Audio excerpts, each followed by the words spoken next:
There's not one single thing that I would say I'm tracking other than the fact that there's always something new. I know that sports is going to be in a different place 10 years from now than it is now. Our guest today is Megan Allison. Megan, welcome. Thanks for having me. Before we get started, it probably makes sense for you to give folks a little bit about yourself and your background. Sure. So as you mentioned, Megan Allison, I am the managing director of the brand consulting and experiential group at Underdog Venture Team. I've spent, 20 plus years in the sports industry, had the opportunity to touch a number of sides of the business, from the property to agency side, spent over 16 years at sports consulting agency, and now really happy to be here on the team at Underdog. Great. So maybe talk a little bit about your background in sports. It feels like you've been in sports most of your career. Was that planned? Was that a strategy on your part, or did you just kind of land there? It was most definitely not a strategy, although I call myself a strategic person. I actually went to school to be a sports orthopedic surgeon. I loved, fascinated with the body. I was a gymnast. I spent a lot of time in the orthopedic surgeon's office. But let's see, I think it was like summer or maybe Christmas break of my freshman year. I did an internship with a ortho, and he took me into 3 surgeries. I passed out 3 times and realized this was clearly not the direction for me. So through completely different change in direction, networking, which has always been, I don't know if it's my strong point or has just been what's unlocked so many opportunities. I've just known a lot of good people over the years who introduced me to the business side of sports. I started really dipping my toe into the business of sports with the rebirth of the American Basketball Association. So a group of investors came together, I think it was 1999, and brought back the ABA, which I was so excited about. I'm such a huge kind of dork about sports history. I love the American Basketball Association. So got to work with them to really develop that league, help them put a model in place for how they were going to build franchises and sell franchises. And it was a great experience. Introduced me to a number of people who eventually charted my pathway into the sports agency world, where I spent a number of years working on really exciting brands, really exciting brand platforms, like the Pepsis of the world, Mountain Dew, Advanced Auto Parts, you name it, Radio Shack. I've been across a number of categories, had the opportunity to build strategies, negotiate deals, activate some really fun programs. And now I'm here at Underdog, and I'm able to take all of that passion and funnel it to some real meaningful work, working with startups in our industry, female-owned, BIPOC-owned founders that, have a shared passion for driving change in our sports, in our industry. That's great. And that's actually a good segue to a question that I have. I've lived in the sports industry for a long time, but in a very specific capacity, right? On the technology side. More recently, we've done a little bit of work together from a consulting standpoint, and I'm really learning a lot more about partnership, sponsorship, categories, and how that world sort of works. Can you maybe provide an overview of the way this is in relative terms as an industry? The sports industry is pretty new, right? It doesn't go back hundreds of years. So maybe talk about how sponsorships and partnerships are approached, how they're typically configured, at least from a traditional standpoint, and then maybe the kinds of roles that people like you play in that ecosystem, if that makes sense. Yeah. So the thing is, today there is very little traditional about sports sponsorships. When I started, it was brands that were looking to associate themselves with properties that maybe had a stronger IP or equity play, so they could borrow brand equity, or properties that had a really, really passionate fan base that they can associate their brand with to drive sales or drive engagement.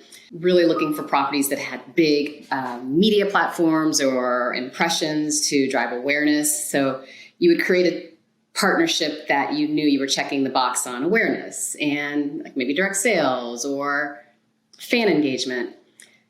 But as the categories have evolved from just your traditional, CPG, automotive, telecom, to the breadth and depth of categories today, it unlocks so many different potentials and assets within sports sponsorships. So, not only are you looking at the traditional signage, but how are fans interacting directly with your brand during an event? How is media enhancing your brand's engagement with those properties? We've talked about, just different categories that are arising with sports betting and the crypto space and just basic social media like Instagram and TikTok and those platforms that just unlock more channels for sponsor opportunities within sports and properties. So it's certainly grown, and I've had to continue to educate myself and recognize that if I don't evolve with the trends, then I'm just not delivering my clients the best consult. So it's ever changing, and we're always learning. I assume that those categories over time evolve because there are just new entrants to the space, right? And there's usually maybe talk a little bit about things like category exclusivity when a sponsor is getting involved with some kind of a sports property. Is there always some degree of exclusivity relative to the category that they live in? Does that depend on whether it's a league or a team? Maybe talk about that a little bit. So exclusivity used to be much easier. You owned a category. I want the carbonated soft drink category, or I want it, the CSD category. But as innovation happens within brands, it unlocks more kind of verticals in that category. So when I'm going to negotiate a deal, if it's a CPG deal or snack or whatever it is, suddenly you need a catch-all. So you want your exclusivity to include any solution to a thirsty fan, right? Versus just, I want a carbonated soda. So the deal becomes more inclusive of categories within your, subcategories, I guess, within your category, which then makes exclusivity that much more expensive. That's what I was going to ask. I would assume that on the other side of the table, there's a sports property saying, well, I'll give you, salty snack, but I don't want to give you snacks in general. And if I do, that's X number of dollars more. Is that typically, that's a very simple version, obviously, but. That is so true. If you're sitting on the property side and you're looking at all your potential revenue opportunities across these categories, you don't want to package them up into one big exclusive partner unless you know that they're paying and they're going to cover, the cost lost by not having that category to sell. And how much how much do previous relationships between brands and sports properties weigh into the flexibility that either side is necessarily going to provide? Yeah, relationships are key. That's what drives our business. That's what makes all of us successful. But you also have to have just smart people negotiating the deals. So you're fortunate if whoever negotiated your deal 10 years ago was forward enough thinking to include those categories before the property was like, oh, wait, I can go sell those categories. So it's a little bit of just really knowing and understanding the trends and where our business is going. Again, relationships are important because you want these partnerships that you're creating to live on year over year. And that means that it's not a contentious negotiation that leads to a contentious partnership.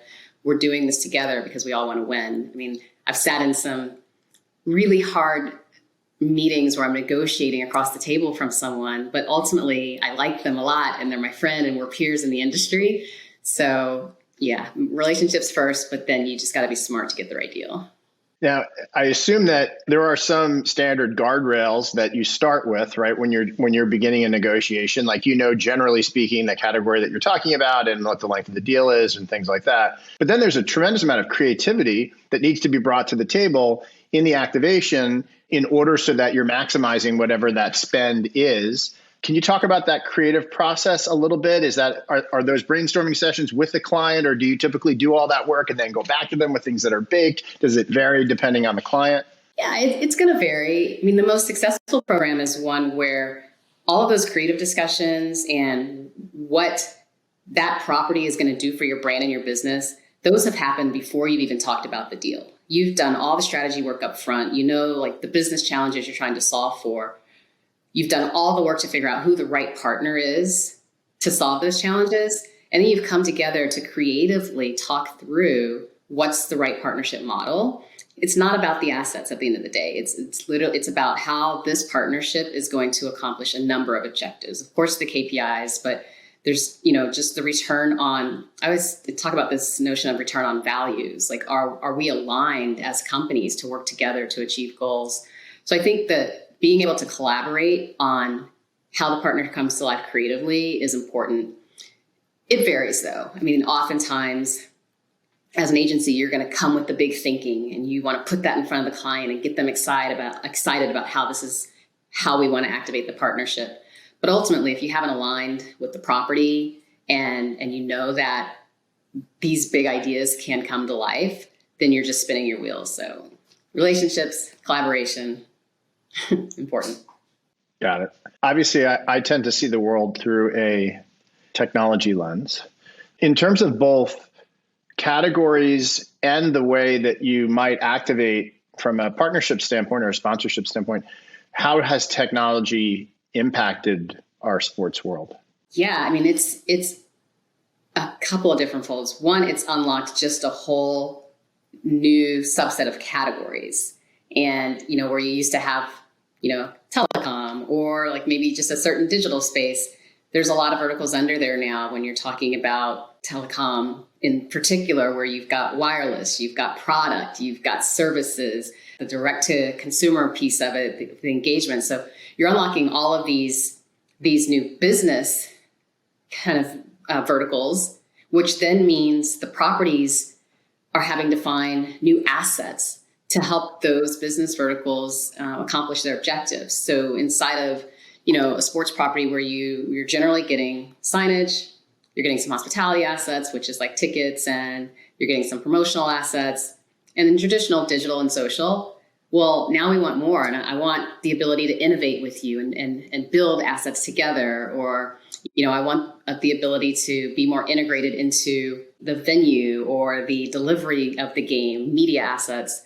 So it's just on both sides. There's more business channels to accommodate, which means we need to find more unique opportunities to do that within the properties and leagues. When you do innovate, when you work with one of the brands that you represent, and let's say you're talking to a sports property and possibly even come up with something that feels like IP, does the brand ever retain that sort of conceptual approach to whatever the partnership is looking like, or is it kind of out there in the world once you do it and then it's fair game? Yeah, I mean, that's all comes down to where you land in the legal language in the contract and what it is, what the IP is. I mean, oftentimes it's owned by the property and you've developed it with them as a partnership in this agreement. But sometimes there's owned unique platforms that may be driven by a brand initiative that, and I'm trying to think of a good example, like if it's innovation of product and you've used the property's name on this product, ultimately you own it. If it's a soft drink and you put the property name on it, ultimately you own it. So it all ends up in the kind of the weeds of the legal language on who owns IP. But at the end of the day, as a partner, you're buying the rights from a property, so they ultimately maintain their rights. That's helpful. One of the experiences I had when we first started working abroad was there were a lot of very, very American sports, right? There's probably, the National Football League as a potential exception, there's probably no sport that feels more American than NASCAR, right? And I expected there to be sort of a ho-hum when it came to NASCAR abroad. F1 is a much bigger motorsport, obviously, abroad than NASCAR is. And in fact, it was the opposite. There was such a tremendous amount of respect for the NASCAR brand. especially as it related to their ability to create partnerships and create exposure for clients and ultimately generate revenue. We were very slow to do that on the kit side or the jersey side. Jersey Patch, the NBA, I think, was the first to do that.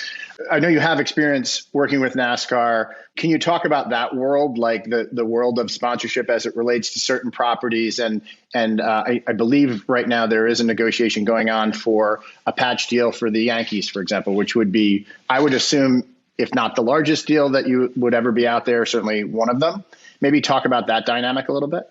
Yes. So NASCAR, it's interesting because the direct correlation between sponsorships and the car actually being on the track and fielding a team is they're directly associated with each other.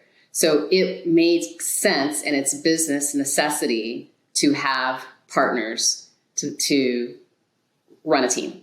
It's very different on the stick and ball side. So it's taken a while. The stick and ball side, very traditional.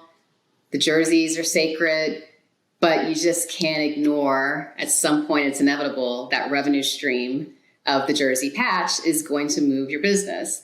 So I don't think it was really, they weren't following NASCAR's lead because, like I said, NASCAR had to do it out of necessity. But I think seeing, the NBA stepping up and being the first amongst, our top four and, slowly following behind NHL and now MLB, I think with MLB, you're right. You're going to see some big deals. And at some point, I think the NFL is going to say, look, I mean, they don't need it as much as maybe some of the other leagues, but you're not going to turn down a revenue stream that's bringing in money like that. It's really interesting, too, that in overseas in international football, soccer, as we refer to it, those deals have been there forever, right? Like when Cristiano Ronaldo played for Juventus, that's Jeep. You don't even see the Juventus logo unless you look real close, right? It's a complete flip of the way we've always treated it.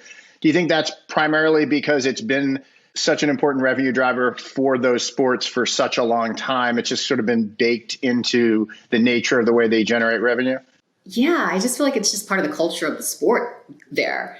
To your point, you don't see it as a jersey patch. It's just, that's part of their kit. And that's, it's just a normal part of their kit. Like, we see sponsorship on jerseys every day. You see the Nike logo or the Adidas logo, but we don't view it that way.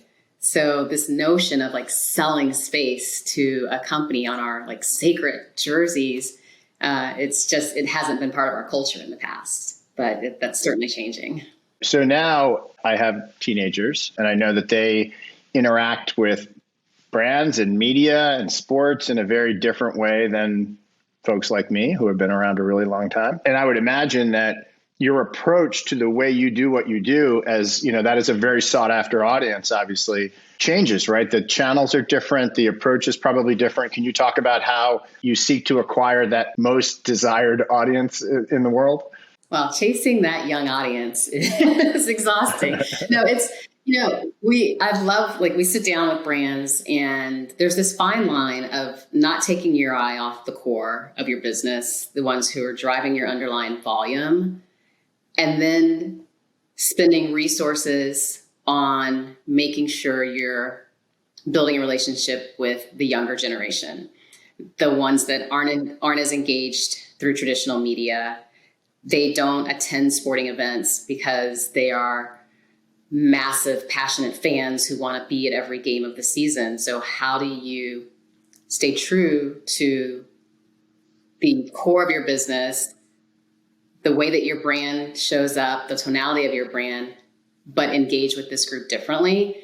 And it just means you've got to be where they are. And it's not like you're changing your business strategy, but you're evolving and just recognizing there's new channels and how do you show up there? Maybe you have to divert some resources to make sure that you are spending the right amount of sponsorship dollars or activation dollars to get that consumer.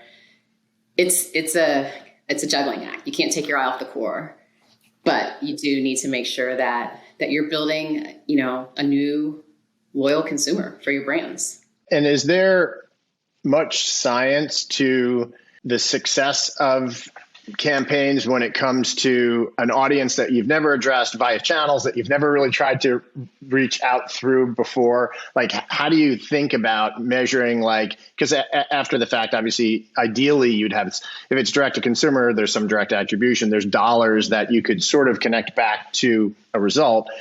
When it's a new set of, it's a new audience, it's a new set of channels, do you have people that are focused just on that, like how things are measured and quantified? What does that sort of look like? Yeah, so I mean, insights are so key. And I know that there's people who want to go off of more of like intel and intuition, which is important in business. I mean, that's where your experience and expertise comes in. But the core insights really helps you drive strategic business decisions. So if we're creating a new partnership with an emerging league because we think it's going to introduce us to a new audience, then we need to set a baseline immediately on where this audience is of our brand. What's their behavior with our brand? Do they use us? How often? Set that baseline at the beginning of the partnership so that year over year, you can directly impact change. Some of that insight is out there with syndicated data and research and resources, but oftentimes you have to build your own custom data and deploy your own custom baseline surveys so that you can answer questions specific to the business objectives that you're trying to accomplish with this audience. That's something that, over the years we've tried to reinforce with our clients. If we're kicking off a new 5-year partnership with X team or league, we're going to do a baseline custom survey to answer everything. We're going to redeploy that survey every year and make sure that the assets are delivering and the way we're activating is delivering for those ROIs. So it's more important, to your point, for the emerging properties, the younger audience, the people that you just don't have a lot of data on them and how they engage with your brands. So you have to be disciplined in that area.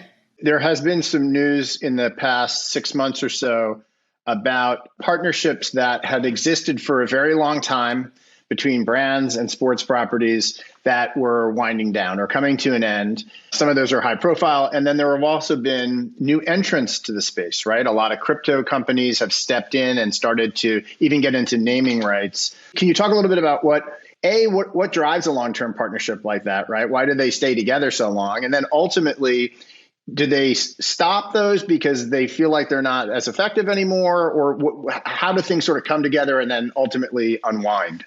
So the longevity of a partnership, well, it goes back to kind of what we were talking about earlier. The relationships are critical and just the collaboration. So if it's the brand and the property working together, you're more likely to succeed.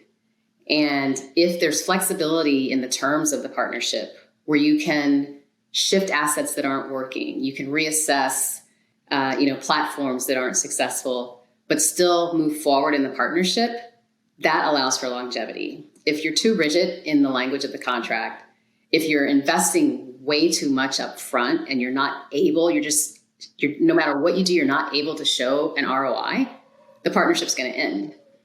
Now, if you're able to start building equity in something, Pepsi's a great example where they've really created this intersection of sports and music. And they are there at the intersection. And you see that every year over year with Super Bowl, with halftime. And I know there's a lot of questions around, well, why would they leave halftime? Well, they are the intersection of sports and music, Pepsi as a brand. So they can still be in that space they don't necessarily need an asset or need a partnership to still own that space as a brand. And so it's really about, it's really about understanding and creating your brand position, elevating it through properties, but being able to live on, without having to invest in the sponsorships. There's a million reasons why brands may leave a partnership, just, the economy, there's a number of reasons, but changes in leadership, I'm sure when new folks come in, they want to put their stamp on something. I experienced that a lot. Especially, as you mentioned, I spent a lot of years in NASCAR, and we had great assets in Jeff Gordon and Dale Jr. on the Mountain Dew business. But every time someone new comes in, whether they're over the brand or as a CMO position, it's their job to reassess. So you never know, after something is reassessed, that might create change as well. But if we're doing our jobs right, hopefully you are creating long-term relationships that are delivering, and everybody's happy. And do the terms of those agreements vary? In other words, are there some that feel sort of moment in time and are just for a specific window, and others that are designed to be multi-year from the get-go? Definitely. If you're building a platform or you're creating a partnership because you're doing a brand refresh or you're launching a big campaign that might have, 1 to 2 year lifespan, then you create a partnership in terms to support that. If it's about building equity in your brand with an audience that you fully understand how they engage with your brand, then oftentimes it's more long-term. But then to the point, you want to make sure that there's flexibility in the length of that contract for you to change assets, be nimble, to make sure it's working for you. And as you approach the end of it, this part, because I'm a commercial person, this is fascinating to me. As you approach the end of the term of a deal, there's this, I would think, this sort of window during which you're both sort of jockeying for position a little bit, right? Is this going to, on the property side, there's revenue there, right? So in many cases, you probably want to ensure that relationship is going to continue. In others, maybe there's a better option somewhere else. And I'm sure that's true on the brand side too, right? It's usually if it's in sports and it's a brand as big as Pepsi, you're writing pretty big checks. So as these things sort of, what kind of a window are you talking about when things are winding down? Do you have on both sides to sort of assess whether or not things are going to move forward? Yeah, there's generally language in the contract that says, whether it's, the property has to present you with a renewal proposal, 6 months before the date of expiration. And then there's terms that indicate like when the brand might have to have a response back. It varies. But to your point, it doesn't just end. There has to be an opportunity for everyone to just assess the partnership and, decide if we're going to renew on different terms, or if we are going to end, what does that wind down look like? Especially if it's been a long-term partnership and there's a lot of equity in the market. There might be branded product in the market. So there's a lot of terms that have to be addressed in terms of the wind down and when you have to officially stop using the marks. So yeah, it doesn't happen immediately. And I know, like on the media rights side, often there is a window of time during which a broadcaster, for example, can negotiate exclusively about an extension. Is that dynamic similar with the brand? Very similar. You might have a first rights of refusal window where they can only talk to you about renewal. Then once that window opens, they can go shop the category. Got it. There's been a lot of discussion around name, image, and likeness. Right. So all of a sudden, college athletes who used to be treated as, I want to say indentured servants, but that's probably too it's probably too extreme. But they're brands now, right? They can go to the market and they can offer to associate themselves with a brand and generate revenue from that. Is that a space you've touched much? It sounds, I believe it's about a year since a lot of that legislation went into effect. There's also different rules based on the state that you live in. Can you talk a little bit about that world? So NIL is so interesting because everyone was anticipating it. And there was a lot of legislation and different states doing different things. So we had to pay attention so that we could consult our clients through the process. When NIL hit, I mean, it's great for athletes. Look, it's great for these young kids to be able to get a check and maybe just pay for their basic needs, because you're right. They're making a lot of money for these schools and these sports. I do think it happened in a time where if we're smart about it, we can create good relationships. Brands can create good relationships with athletes that may give them a greater reach through social media. I mean, I kind of think of the college athletes as more influencers. You're not going to do a really big brand, like an endorsement deal with a college athlete for a national campaign like you would a pro athlete. They just don't have the same reach. I mean, there's a handful of them that do. So, I mean, I think over time, we're going to get a little bit more control over how NIL is, I guess, kind of executed. And I don't want to say regulated, but there's just a lot of things that the opportunity for athletes with NIL has unlocked. So great potential. You're seeing a lot of women's sports athletes getting endorsement deals or, small NIL deals, putting women's sports in a position to do so. You brought up the concept of regulation.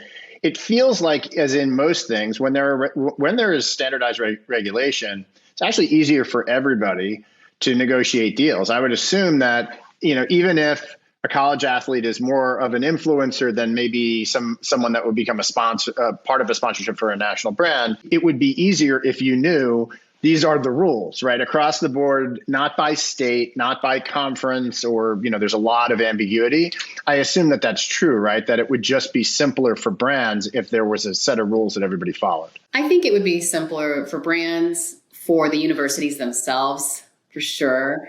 And even for the athletes, these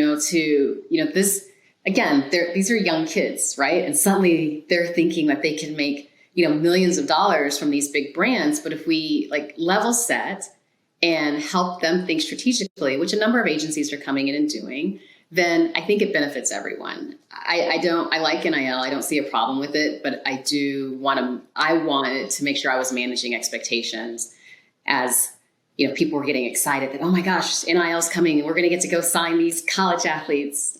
Okay, well, how's that any different than going to sign Devin Booker or, so it's just, who's going to drive your business more? I know that a lot of, I think the hardest thing about being a coach in college, especially for basketball and football, where most of the revenue is generated, and really football is really where most of the revenue is generated, is that they have to split their time and their staff's time between recruiting and actually coaching, right? And creating the right result. There's been a lot of discussion lately around the idea that there should be some kind of a salary cap, if you will, right? Because the top recruits are now able to chase money, right? They're able to sign, and which will create some unbalance from a competitive perspective, right? Because the schools with the most resources are obviously going to be able to attract the best athletes, and then that's not really, maybe that's us. We're a capitalist country, and maybe that's the way things are supposed to work. It's a free market, but that's not the spirit of what college athletics was really set up to do. Do you see that changing? I mean, that kind of just goes back to your point about regulation. That's not the spirit of college athletes. And if the schools and the conferences are going to be driven by who's getting the largest NIL deals, then it just changes what we know as college sports, our passion behind the schools that we follow.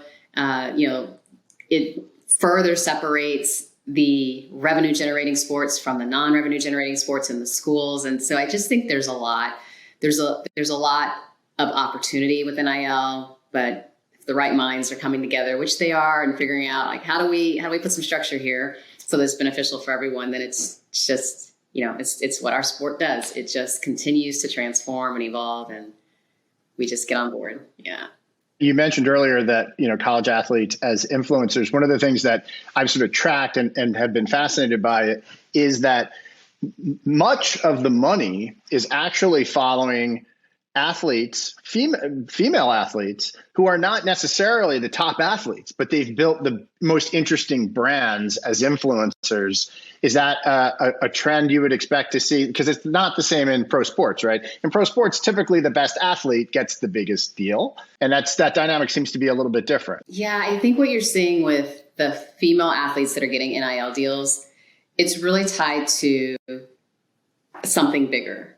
It's brands who have said, we want to support women's sports, or there's a cause marketing initiative tied to it. Or to your point, this athlete has a massive social following, which is way more beneficial to the brand than the athlete having face recognition on a billboard or something like that. And if you look at the female deals that are happening across NIL, you're going to see that thread across most of them. And there just seems to be a groundswell of energy and effort and money going now into not only at the college level, but into women's sports more broadly, right? There's a lot more exposure, especially in what we call soccer, because obviously we've been very, very good in that space internationally for a really long time. Is that a trend you would expect to could see continue? Are brands really leaning in there in investing more in women's sports? They are. And I don't think it's just a moment in time. I think we're realizing that the impact that investing in women's sports has across the whole ecosystem. If we're driving investments where we're exposing women's sports on TV, so the media companies and the broadcast companies are getting behind this mission.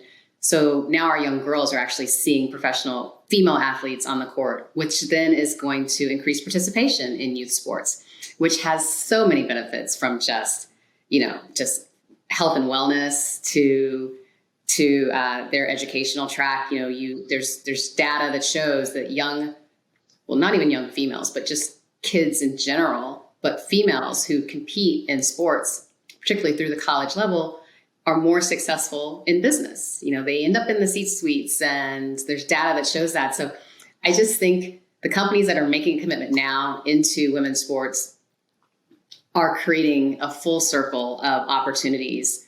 And it should be something that we continue to do. It's not this moment. This is a Title IX year. We're not doing it because it's Title IX. We're able to do it because of Title IX, and we should keep doing so. There's a lot of brands that are leaning in that super excited. The other aspect of that I, as a parent of two girls, I can speak to specifically is the social aspect of it. Especially now, it's harder to raise kids. I think in some ways, girls even more so today because of social media and phones and all this other stuff. What the unification and socialization that sports brings, I'm still very close to the guys I played hockey with all the way into my 40s. It's a bond that you form that if you do that as a kid, you keep that. And I think it feels like it's way more important now than ever to be a part of something, as a group. And the sports is so good at that. I totally agree, especially online gaming and the amount of time that our kids spend on the computer. It's fine. That is where our world is going, and we're not going to change that. I have a 6-year-old, and I tried to put a time limit on her Roblox, and she's figured out how to override it. So, but I've also gotten her in. She plays soccer. She plays t-ball. She swims. And those moments where she's on the field with her other little girlfriends are priceless, and she loves them, and she can't wait to go back. So instilling that at an early age, and then knowing that corporate and the industry and the media around us are helping fulfill that in women's sports is what's going to make an impact.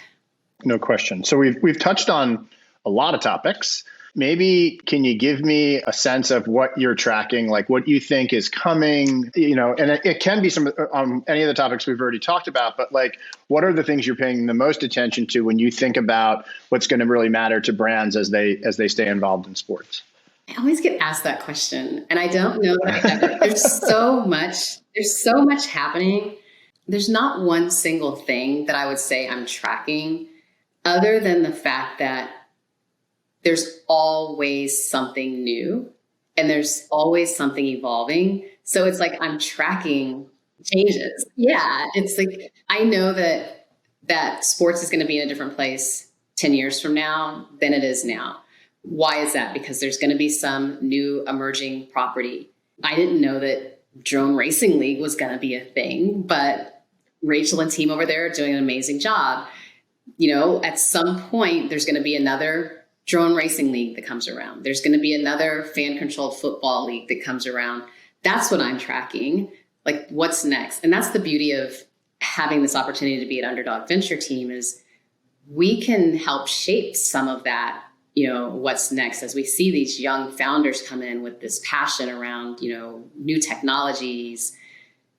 Maybe we're helping shape the direction of what's next in our industry. So as you know, at Next League, where I have I think an important role, we're also a sister company of Underdog. And I can tell you that a lot of the values that Underdog is founded on, we have quite intentionally and strategically brought into Next League as well. When you think about what it takes to build businesses like this, so much of this is about, especially with younger people, is about your intent, right? Why are you doing this beyond the revenue that you can generate? And I can tell you that, all of the things that you guys are focused on every day and that I'm fortunate enough to be involved in are rubbing off. And I don't think it's just on us because we're very close to you, obviously, but I think it's on many businesses. I see this as a trend. Do you feel that way as well? I do. And I'll first of all say that I love that we are sister companies. I love everything that Next League stands for. And I really enjoy learning from you all because the tech side of the industry is all around me, but now I'm having the opportunity to learn more about it through the lens of the work that you do. So I appreciate that in the relationship. And you're right, it rubs off because the conversations become more purposeful, more intentional, and people start kind of, I won't say buying into that, but they realize that at the end of the day, that's what it's all about. Like, we're all human beings. We love sports. We love the industry and what we're doing. And if we can spend our time impacting others, making change through the work that we do, then why not? And I think we have those conversations with people and they realize it. And maybe there's this momentum that we're creating that will evolve, or not evolve, like elevate our industry. And I think that's happening. And, sometimes pushing that change forward, I think there are a lot more people that would like to see that change than are vocal about it, but they just don't know what to do about it. You know what I mean? Like, as long as you're authentic in whatever it is that you believe in whatever cause related thing that you want to move on, you don't need I think a lot of people get frozen by like, well, I don't know how to do that, right? Like, I don't know how to participate in that thing. As long as you're authentic in the effort and in what you believe, I think you can move those things forward. Anyway, I do think that all of the voices that are inside of Underdog and what they're the concepts that are being promoted from an inclusion standpoint, especially, are so important to the industry. And yeah, these are the kinds of conversations you and I get to have every once in a while. So I'm glad that other people will be able to hear them now. Yeah, I love our conversations. It's great when there's like minds, and even though we might come from different perspectives, it's just great when there's like minds that are pushing in the same direction. So these conversations are great. Well, Megan, Allison, thank you so much for doing this. I'm hopeful it will not be the last time we get a chance to do it, and I'm almost certain it won't be. I hope not. I enjoyed this conversation. So thank you again, and hopefully we'll do it again soon. Awesome. Thanks for having me.